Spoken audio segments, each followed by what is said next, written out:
Alright, so today we are going to install, if I don't trip over these tires, we're going to install a power steering cooler onto the stock Cressida. Last event, well, the only event this is short to that, power steering belt popped off, and I think it popped off because the fluid got so hot that it lost its weight, and the pump was basically dragging itself, and it created so much tension the belt popped. It just been not tight in there. Who knows?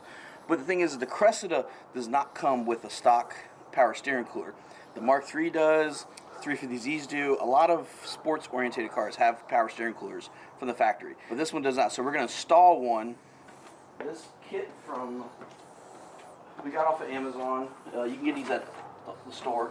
It's a Hayden kit. The Hayden 1009. Because you need a 3/8 hose for the stock system. It comes with a hose, the install kit, and a little cooler. So this is all you need for a power steering cooler. But anyway, this is 3/8 hose line. First things we're going to have to do is we have to remove the air intake system just to get to the hoses underneath the power steering system.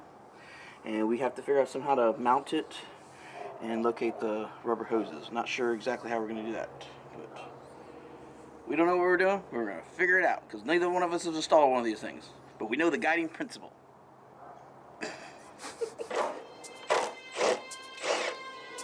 For re-election, and there's those people running against him.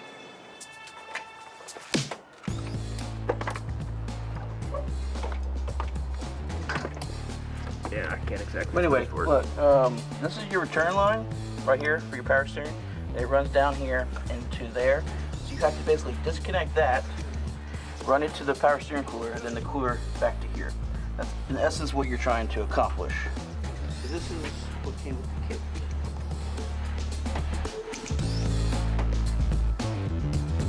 I think the kit only comes with enough because you can use your old return.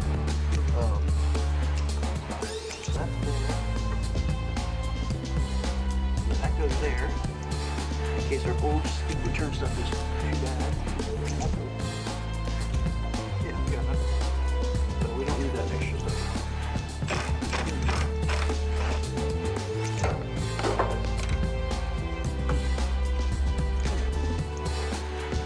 I have to put it underneath here, or like this area. So when I disconnect this, it's probably going to run down that way. This will work right here, through here, for alright, so it looks to be a hole right here with some foam. This is an AC line going through this hole, but it looks to be a hole right here. Alright, so the hoses come out way down here, but right here we're getting blocked by the bumper, so that's not going to really do much. I mean, it probably would still, but I feel like it needs to be up here so the grill can, you know, get to it. But if I put it up here, this hose, so the hose comes in, it's mounted here, the hose then has to make this sharp 90 to get to this, and then the other hose too, so it could work, but we got to figure out, like, it comes with these kits to mount it through your radiator and AC condenser, which I don't really want to do as much. Well, I'm trying to think like how to use this, because the hose is going to come in basically to here, so you can't really connect a bracket over here. Right. You can get a bracket here, but that's just one bracket. It can still move and stuff. So I'm trying to figure out a solution that involves, because you know what I'm saying, like when this gets slid on, it's going to be like, right, yeah, and it's going to be not enough room to create a bracket. Right. This goes through, so you can damage these fins in the middle, because it's just this rod going through, that's the cooler part, so you could essentially damage some of this if you needed to. Like if it got damaged, it's not damaging it's not like the radiator or the AC, there was these thin lines that you can't damage. The fins are fine. This guy, this horn, and move him. Is that the only horn we have left? I don't know, go press the horn button. I'm gonna unhook this one. Go press the horn. Nothing. I hear it clicking. Yeah. I mean, this cord's long enough that we could probably move the horn if we needed to. But let me get it pulled. Just move it. Yeah. Well. So this is that's what I'm trying to think. Is like, do I want the horn here? I mean, the cooler here, I don't want it too low. My understanding is you don't want liquids low. I guess because it would be harder to plug that up. Well, no. It's if you hit a cone or anything, that's where that's, you know, it's one thing to put an intercooler down there because that's just air. Just air. Right. But you don't want anything outside of the protected zone of the radiator support to be low. Like you don't want an oil filter, because when I first built my first drift car, the MX83, I had the oil filter out front down here. And they're like, you shouldn't do that after this event. I was like, because if you hit a cone, it could knock and boom, now you're pumping oil all over the place. So same thing with this. You don't want to put too low, because cones, debris, anything's always going to be low. You want to kind of keep. So like typically you'll see a power steering cooler and an oil cooler up high, and the intercooler is down low because of that. So.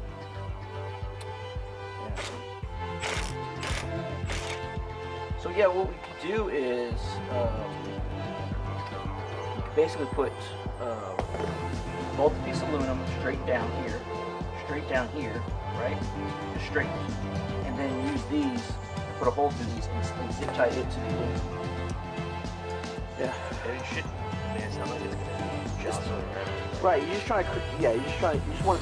The thing is, you don't want to, because I thought about mounting the one at the J61, building something in the 3D printer that would clamp here, which is fine, and like clamp it over here, but it gives this ability to move and jostle. So you really want 2 points of security. Go grab that one. Okay.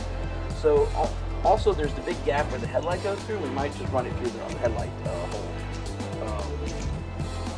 When the airbox goes back in, it's going to press it against, so we'll have to test that out first. But I think this is the place to go. Ratchet.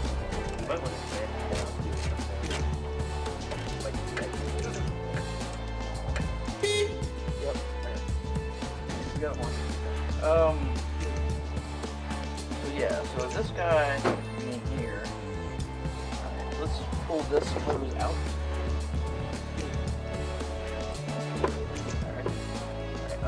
Get the airbox.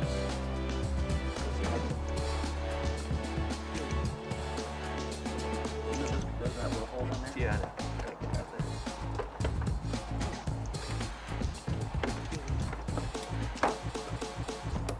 Snap one.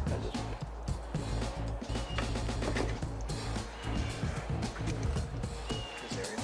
Roll in our fabrication zone. I know it's already rolling, but I didn't know if I tilted it down far enough yet. There we go. So what we only need first is a little sophistication here. Sophisticated. If I can cut this in half. Alright.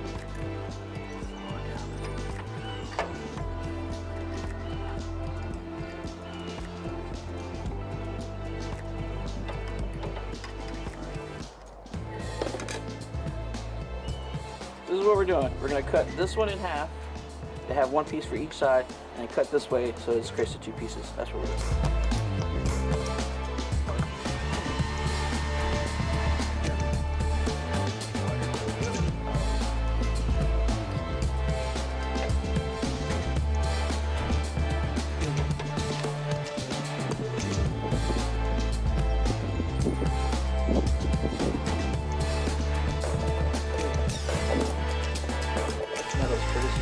Truck and trailer. They just don't know about it.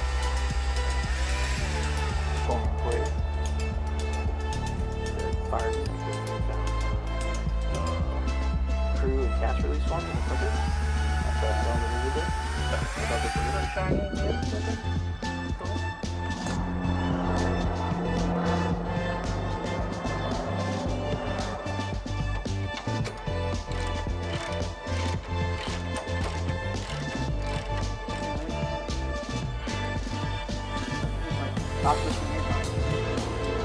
This is where a vice would be great.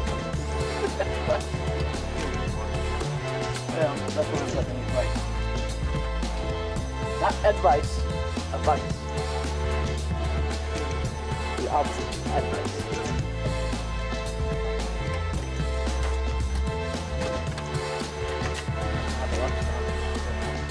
So that hose right there, that is what we have to undo. That's the return. We're going to undo that and then put it onto the new hose that goes to the cooler. I actually forgot how it worked. Alright, so supposedly you focus on putting your thumb through first.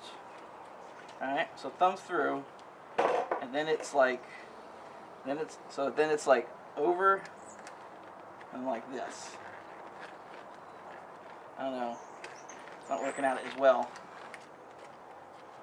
Oh, my fingers went through the wrong hole. I think ours are longer here on the wrist than the others that they were using, so I think we're having a problem there. Okay, see. Yeah, put thumb and then hand. Yes? Yeah.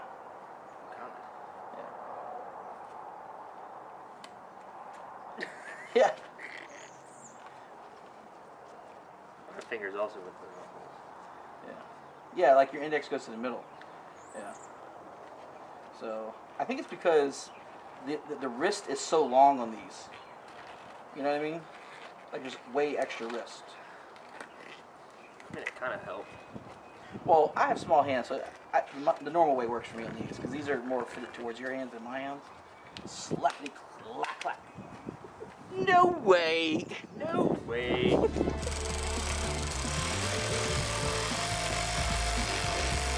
Alright, so we got the return line hooked up to right here. We got the after the cooler to the reservoir right here. So now what we got to do is we got to put everything back in so we can start and run it. So the pump will cycle the fluid out, and we're going to make sure we got good clean fluid coming out. Kill it, hook up the cooler, all that, and then check our levels and make sure.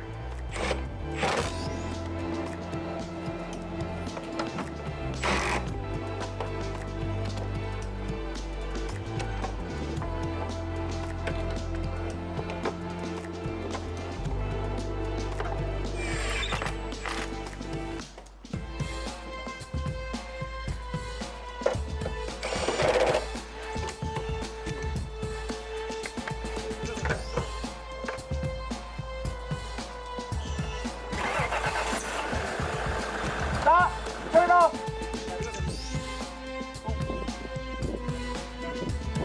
Yeah, I wasn't either. I wasn't sure. Alright, come over here and cut this for me.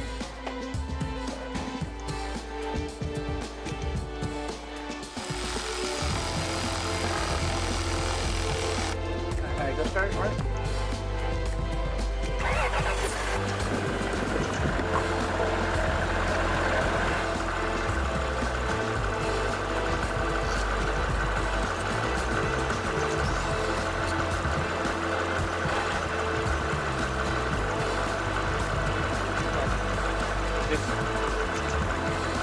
Stay more steady. That's going up a tiny bit.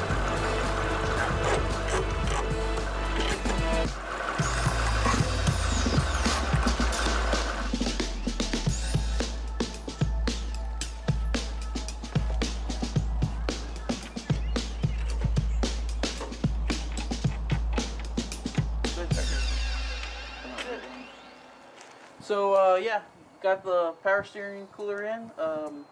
We showed you a couple different places you can route the hoses for it on Cressida, depending on what your configuration is. Getting the old hose off this guy, the reservoir, was a pain in the ass. And even though everything online says the hose is a 3/8, it didn't really fit like a 3/8. It fit like it was, let's see, what's 3/8 and 16ths? That's 6/16ths. It felt like the hose should have been like a 7/16.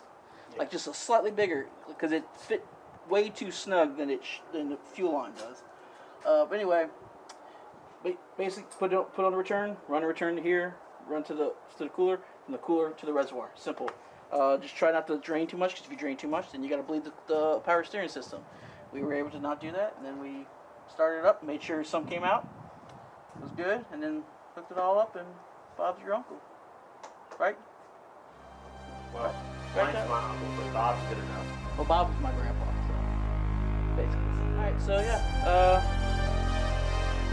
If you have any questions, leave them below. See you guys later.